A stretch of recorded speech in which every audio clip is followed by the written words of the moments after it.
Okay, we got a service call over here at this church, and they've got 3 or 4 complaints all in different areas of the building. She showed me to the warmest part of the building right now, which is like a kid's playroom. So I found the thermostat labeled number 6. It was reading 77 return temp at the stat, set for 69 degrees. Found the air handler. First thing that I did was I verified we have airflow with the blower motor and that the filter is clean. Came around back, and don't you love it when you've got like multiple numbers on stuff? Number 1 and number 6. I'm like 99% sure this is it though, because these 3 condensers there's 3 air handlers on this side of the building. This is the only one that's not running. So let's go ahead and see what's going on. Oh, wow. That looks nice, doesn't it? So let's see. 60 amp breaker on the disconnect. It is on. Let's go ahead and check for coil voltage. See if I can do this with one hand. Might be kind of tricky. Okay, we have a call for cool, 26 volts. Let's check the inlet side of the contactor, right there. 0 volts.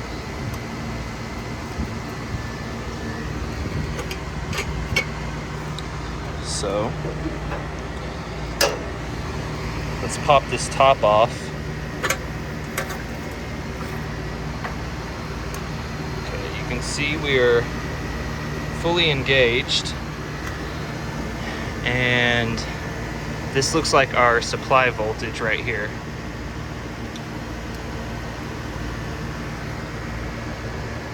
Zero volts. No, I'm sorry, it's these 2 up here.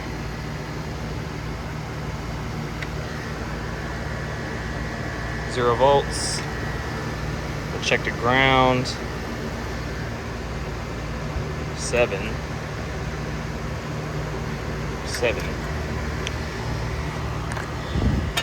But the breaker's not tripped. So let's take us inside, see if we can find a breaker panel and find a trip breaker. Before I reset the trip breaker, I'm gonna come out and obviously I'm gonna ohm out, test for continuity on my components like the fan motor, the compressor. We'll check these run caps, see what's going on with that. But I just want to verify and locate the breaker inside and see if it's actually tripped. Okay, so I located the breaker panel. Right here, yep, we've got a tripped breaker. I can smell, of course this is probably a really old panel, but I can smell burned wires. That's why our outside breaker didn't trip. We have a 60 amp rated outside, and indoors we've got a 50 amp. So this is actually lower than the outside disconnect. So it'll trip this first in the outside. That's not right. All right, let's get back outside and test the components. All right guys, one thing I noticed is that this hard start isn't even connected. It's taped off and isolated, just sitting in there. Went ahead and disconnected everything from the capacitor, and I'll check that. Disconnected my compressor leads. This is a single phase compressor, so it's going to use a capacitor to start. Disconnected my condenser fan motor leads right there. If you're unsure of where they go back after you take them off, make sure you take pictures. So I'm checking from start to run, which should be my highest ohm reading. I have 2.5 ohms.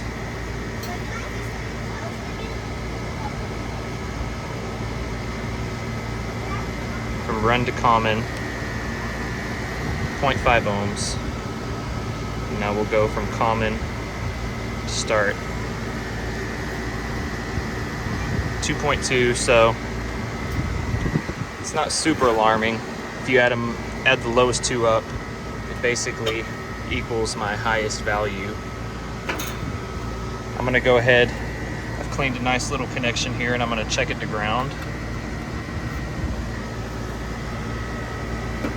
And we should have an open reading on all the terminals. So, open.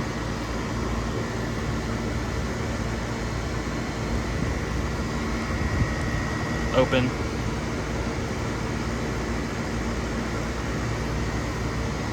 And open. So we are not grounded. And we have a resistance value between all legs.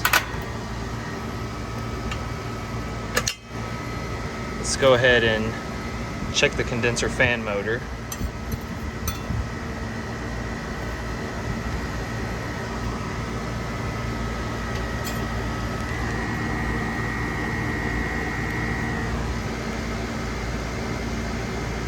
You want to make sure your blade's not spinning when you're checking the condenser fan motor, or it can fluctuate your value. So we have a reading there.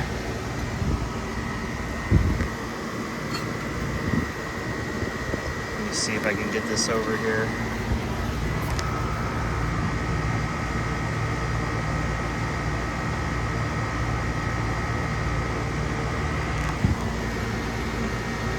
We have a reading.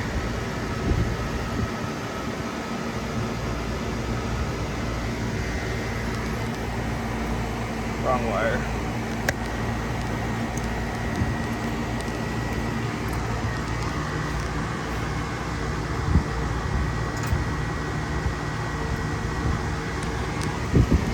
And we have a resistance value. I'll check the fan motor to ground as well.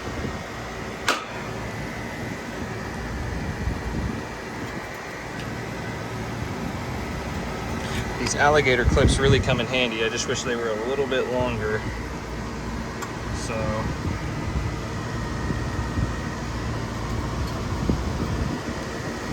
open.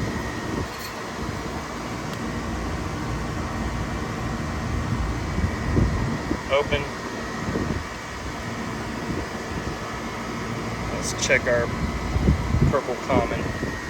And we are open. So nothing immediately grounded or shorted. Let's go ahead and check this capacitor. It's a Turbo 200. It's really dented in. Looks old. Condenser fan motor is set to the 5 microfarad, parentheses 6 microfarad. So let's check that.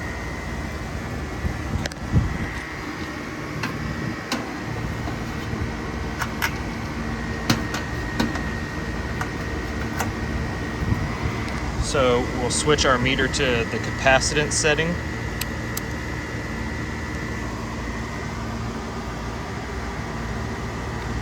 Always check to common and to whatever your designated value is.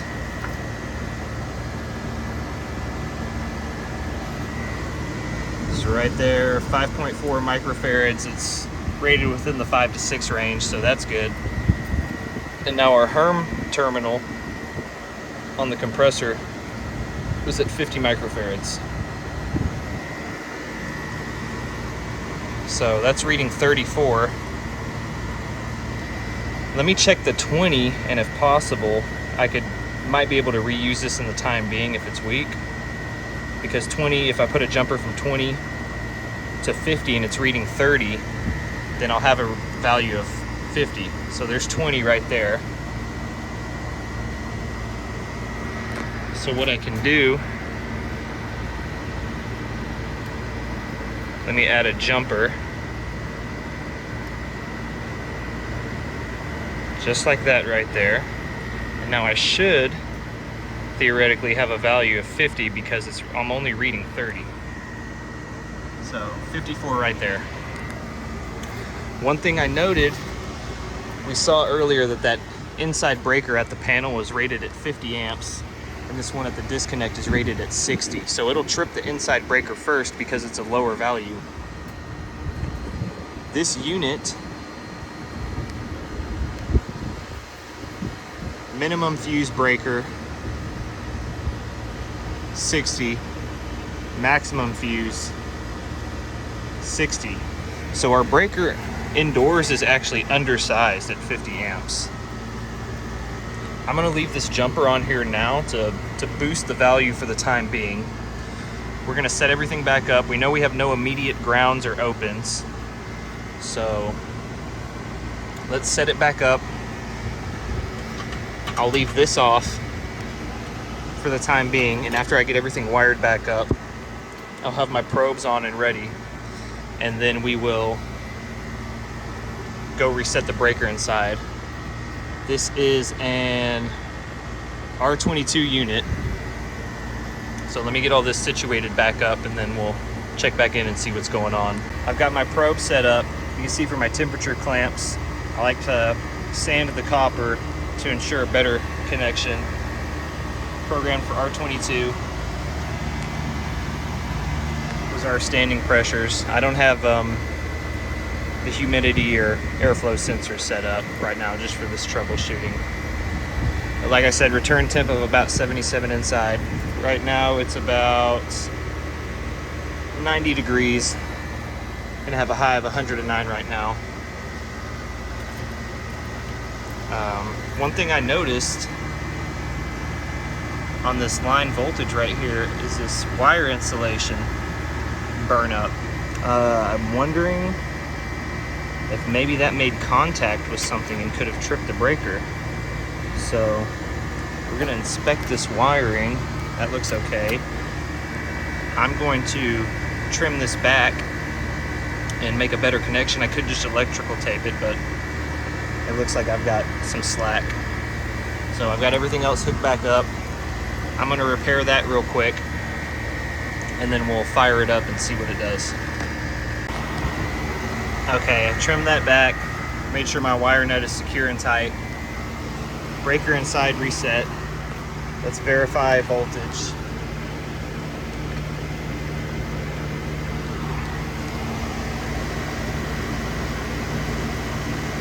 240 coming in. We're gonna pop this cover back on.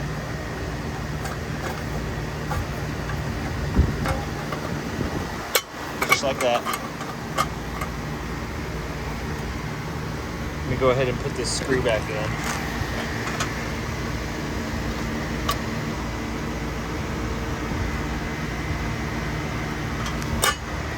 Get my flathead.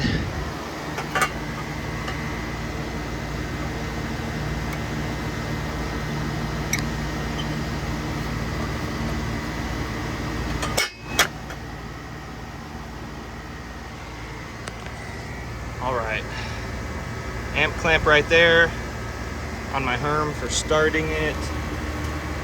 Measure quick, let's fire it up and see what it does. So we pulled, we're in the 9 amps right there.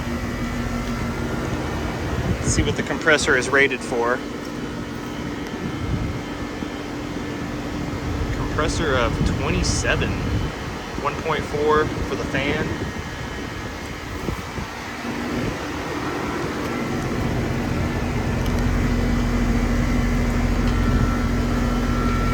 Gonna let the system run for a while before we take our pressure readings too seriously. 1.1 amps on the fan. Trane likes to tuck these back up in here. Well, technically this is an American standard, but you know, same bitch, different dress. So we're gonna kind of move some slack right there. Check our common.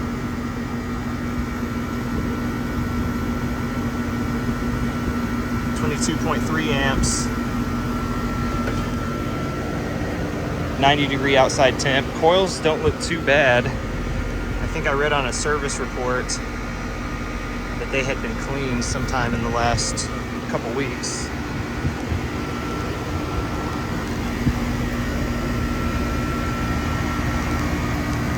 That's what we're looking at right now. So we've got a 35 degree coil temp, 62 PSI, R22. Our line is already sweaty. Probably going to be removing lots of humidity. Head pressure looks high.